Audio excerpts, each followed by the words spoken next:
showing the terrifying moments the shooter blasted their way into the small private Presbyterian, entering a church office and later stalking the halls with an AR-style weapon drawn. Female victim, she's been shot in the abdomen as well as a through and through into the hand.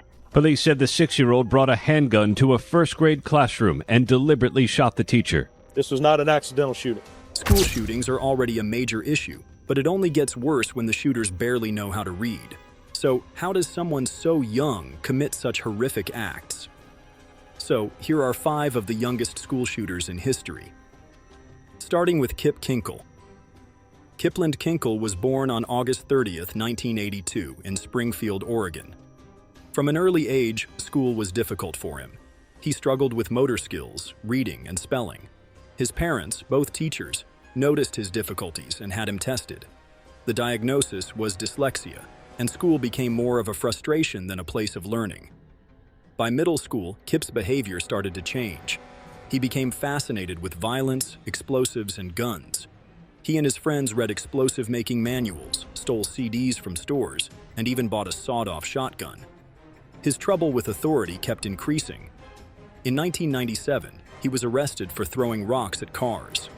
That same year, he started therapy for depression, but it didn't seem to help. His anger grew worse. In May 1998, Kip was caught with a stolen gun at school. His father, furious, picked him up and warned that military school was next. That night, Kip took a rifle and shot his father in the back of the head. When his mother came home, he told her, "I love you," before shooting her too. The next morning, he dressed in a trench coat, packed his weapons, and walked into his school cafeteria. He opened fire, killing 2 students and injuring 25 others. After being arrested, he tried to attack officers with a knife. In 1999, at just 15, Kip was sentenced to 111 years in prison with no parole. His lawyers argued he suffered from undiagnosed paranoid schizophrenia. But in the end, nothing could undo the damage. Michael Carneal, December 1st, 1997, started like any other school day at Heath High School in West Paducah, Kentucky. Students were getting ready for their classes, chatting with friends, and some had gathered in a small prayer group. But within seconds, everything changed. 14-year-old Michael Carneal pulled out a gun and started shooting. Michael was not a violent student before this.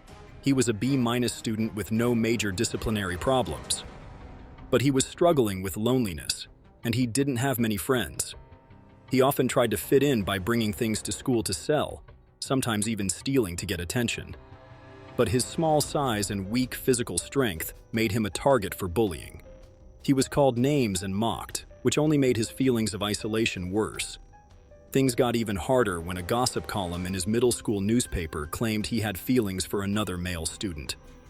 This led to even more bullying, and Michael began to feel trapped. In the weeks before the shooting, Michael started stealing guns from his parents. He first took a .38 handgun, hoping to sell it, but another student took the gun from him and threatened to report him. By November, he had stolen 2 shotguns from his father's closet and hid them under his bed. He had made up his mind about what he was going to do.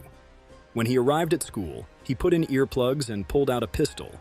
Without hesitation, he fired 8 rounds at a group of students in a morning prayer meeting. 3 young girls, Nicole Hadley, Jessica James, and Casey Steger, lost their lives. 5 others were seriously injured. In the middle of the chaos, Michael suddenly stopped. When he saw Nicole, his friend, lying fatally wounded, something in him changed. He placed the gun on the ground and allowed the principal to take him into custody. Michael was arrested and charged with multiple counts of murder and attempted murder. On December 16, 1998, he was sentenced to 3 life sentences for the murders, plus an additional 120 years for the attempted murders and burglary. Since he was only 14 at the time of the crime, Kentucky law allowed him to apply for parole after 25 years. In 2022, Michael applied for parole, hoping to be released. On September 26, 2022, they unanimously denied his request, meaning he would spend the rest of his life in prison. Jalen Freiberg.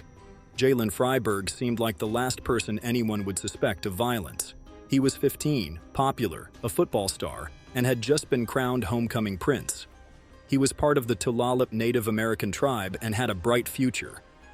But behind his smile, there was pain no one fully saw. Weeks before the shooting, Jalen got into a fight after a racist comment was made toward him. He was suspended, which made things worse. Around the same time, he went through a painful breakup. His social media posts became dark. In one tweet, he wrote, "It breaks me, it actually does." The day before the shooting, his final tweet read, "It won't last, it'll never last." On October 24th, 2014, everything seemed normal. Jalen joked with friends at football practice and acted like his usual self. But later that day, in the school cafeteria, everything changed. He pulled out a gun and started shooting his closest friends. 4 of them died, and several others were injured. Then, he turned the gun on himself. His father, Raymond Freiberg Jr., was later convicted for illegally purchasing the gun Jalen used. He had lied on a background check, hiding his history of domestic violence. In 2015, he was sentenced to 2 years in prison, but nothing could undo the pain the shooting caused. Jalen's actions left his community shocked, asking how someone so loved could do something so horrible. Ethan Crumbley. November 30th, 2021, was a day that changed Oxford High School forever. Ethan Crumbley, a 15-year-old sophomore, walked out of the school bathroom and started shooting. He had a 9mm Sig Sauer pistol, which he had hidden in his backpack. Within minutes, 4 students were dead and 8 others were injured. What made the tragedy even worse was that the warning signs had been there all along. That same morning, a teacher found a disturbing drawing on Ethan's desk. It showed a gun, blood, and the words, "Help me. The thoughts won't stop." His parents, Jennifer and James Crumbley, were called in for a meeting. But instead of taking Ethan home, they left him at school.